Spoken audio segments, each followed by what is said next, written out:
Welcome to the Family Book Club podcast with Elizabeth Samsetti.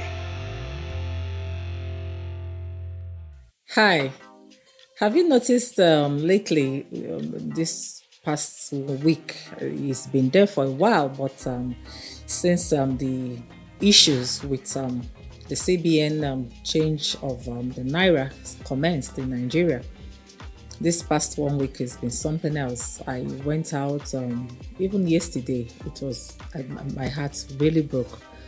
When I got there, I went to the bank. Actually, I had some transactions to do in the morning. I went to the bank in the morning and it was amazing. The crowd that I met there from the gates to the road, it was all filled up with people. Okay, I had to explain to the gatesmen at the gate that, okay, I wasn't particularly there to get some cash, and they allowed me in. Getting into the compound was one thing, and getting into the bank hall was impossible. I couldn't hold on. I had to leave. Unfortunately, it was important what I was going to the bank to do, but I couldn't. The lady I met there, the people I met, one of them told me that you won't believe, over 30 minutes we've been here and nothing. Nobody has gone in or come out. It's just been like that. So I looked at it and I had other things to do, so I just left out of anger. Then I went to another bank and I met a couple of people just sitting by the ATM. It was obvious that there were a lot of people even outside the bank, the compound. Some of them were inside the compound and some were just seated. Some were seated and standing just by the ATM machine, and they were just there. There was no life. They were waiting. It was obvious there was no money in the machine. They were just waiting in case the bank decides to put in money.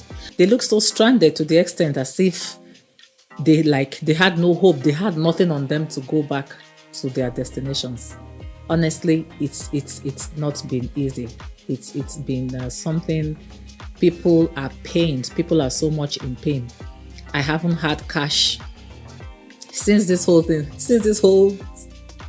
Naira change thing started.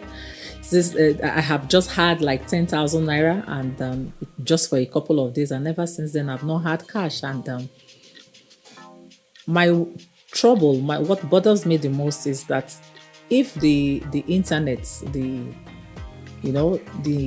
online transactions were made easy, it will have been okay for people. It wouldn't have been, a lot of times you do your transactions, you get debited, and the person you are about to credit does not get his credited, and bank issues here and there. And the same banks you can even hardly go into, to make any kind of complaint, any kind of transaction, or find a way to get your money back. Well, I'm hoping and trusting that all of this will come to an end very soon. To crown it all, the president came. We were all expecting that he will come with the decision to allow the old notes and the new notes coexist, till the old one weighs out. But no, he accepted just a particular denomination, the 200 Naira to be in circulation. The 500 and 1,000 Naira remain in non-legal tender. Well, this is why it came to my mind. This is why I decided that I talk about showing love and unselfishness. Honestly, it is a time in our nation right now where Nigerians need love, because people are devastated. What is going on? The elections are here at the same time. We have barely a week, about exactly a week to our general elections, and there's a lot of pressure going out there. People are pressurized. No money. Initially, it was the fuel. Even now that, yes, you can drive into the filling stations to get fuel, but now you don't even have cash, because you don't have cash to get your fuel, and most of the filling stations do not take transfers, and you use the POS machines. Same thing, network issues, So it's time for us to show love. Fortunately, it's a month where all over the world love is celebrated. A couple of days ago, Valentine's Day came, 14th of February, and people celebrated love. But how really is this love supposed to be celebrated? The kind of love that we need in Nigeria. In fact, not just limited to Nigeria, all over the world, is the kind of love that the priest Saint Valentine himself displayed.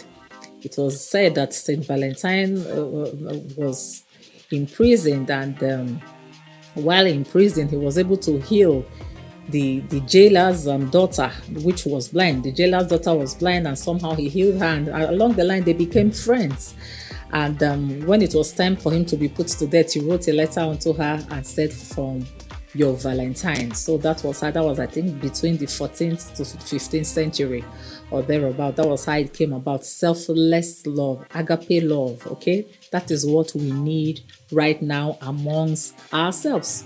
We need to show love to people within and around us, not just people that we love, not just our immediate families, not just our extended families. Show to your friends, your colleagues, your neighbors. Find out how they are doing. And when we say showing love in an unselfish manner, what is unselfishness? Meaning you are not considering yourself alone. It's not just about you. You are putting other people into consideration. By this period, this is a time like never before we should put people into consideration.